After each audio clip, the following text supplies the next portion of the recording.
So what's up guys, yan na natripan ko i-review an amon computer namong PC, akong PC ang gimpalit kay nag-curious ako, may nagawas na mga PC sa internet nga tag 23,000, tag 19,000. So nag-curious ako kasi naggasto ko bini 52,000. Tapos may mga PC nga mga parang high-end ako ba nga tag 23,000 na. So kikitaan nato na ni. I don't know why kaya sugad. So, anay? Sabihanin natin ni. So, anamon processor kay Ryzen 7 5000 series. Amo tong tagpira ni. Paano ba ni? 8 core 16 thread discrete graphics card required. Discrete, what do you mean? Discrete. So, may dapat kita. May kahapotong kutanan.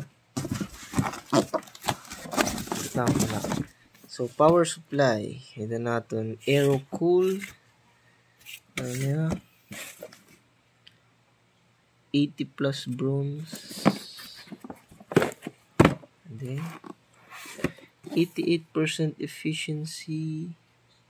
Soft flat back cable. 750 watts. So, 750 watts. Pero pati kumpara, baga ba yung ref? Tapos na ito. Nag-review na kita nga diyo. Talaga naman. So, amin yung aton graphics card.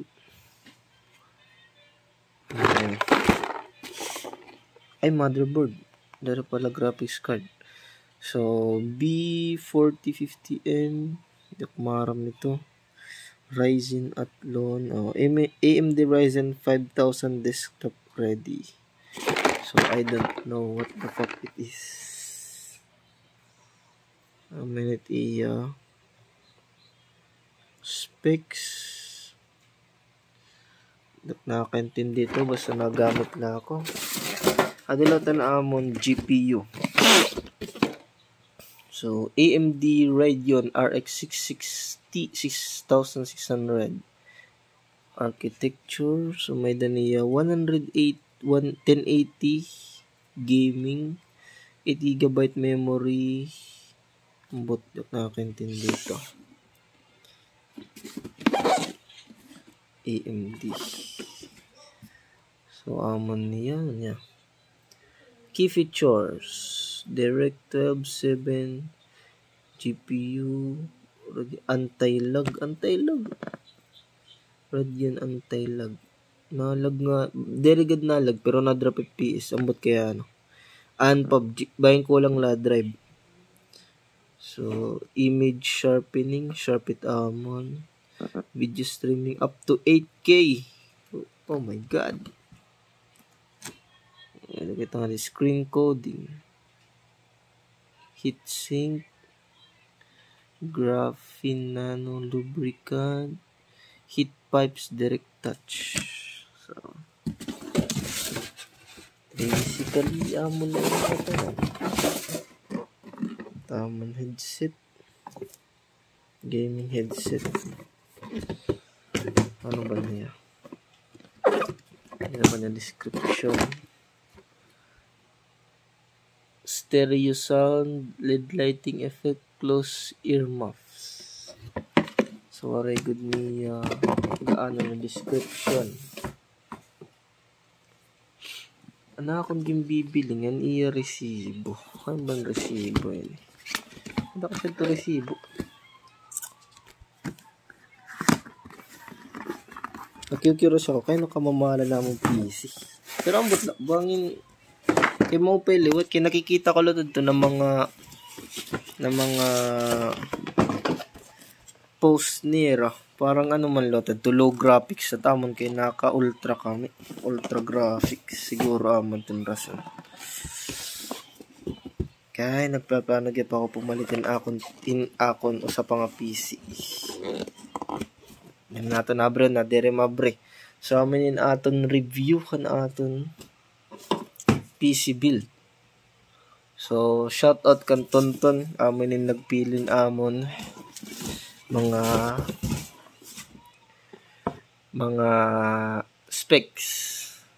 So iniamon yan o sa liwat na fan parahan processor. Black CPU cooler with ARGB fan. Yan ako na-realize guys na parang okay man yan gumamit lahin plain laba, black laba nga colored computer waray RGB adi. Di ako maramayo pero para akon inihiya mo pilay niyan siya. Curious ka ba ng light? Ano daw lahat itsura light na may light na PC pero kamayan parang gusto mo plain na lang nga black. So amulat ako. Nagplano ako, nag-iisip-isip ako kung magbibuild pa ba ako no sa pang PC. Kaya baga mo takplano. Gusto ko mag-build din sa pang PC. Para akon liwat. So, ano sa? Kanan, ginapuan ko kapag to pinalit ko to. Pero gusto ko pa pamalitin usa. Okay, so amoy naton mga review. So, tingnan natin case. Transonic. Pare ko pang mapakita yun. Medyo kita 305mm. I don't know. Ito. Basta pagpalit talaga yun, ipili la. Ryzen 7, 2GB SSD. Amalad to. So, ano man nga din nga ng mga box ko RAM. Pero, okay na ito mo na ito. Hindi ako itiya sulod lang, pero itiya sulod. Ano lang? Tila. Tama na. Okay na ito.